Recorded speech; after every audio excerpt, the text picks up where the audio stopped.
చీకటి నుండి వెలుగునకు నన్ను నడిపించావు.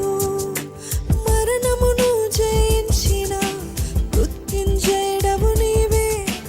మరణము నుండి జీవముకు నన్ను దాటించావు.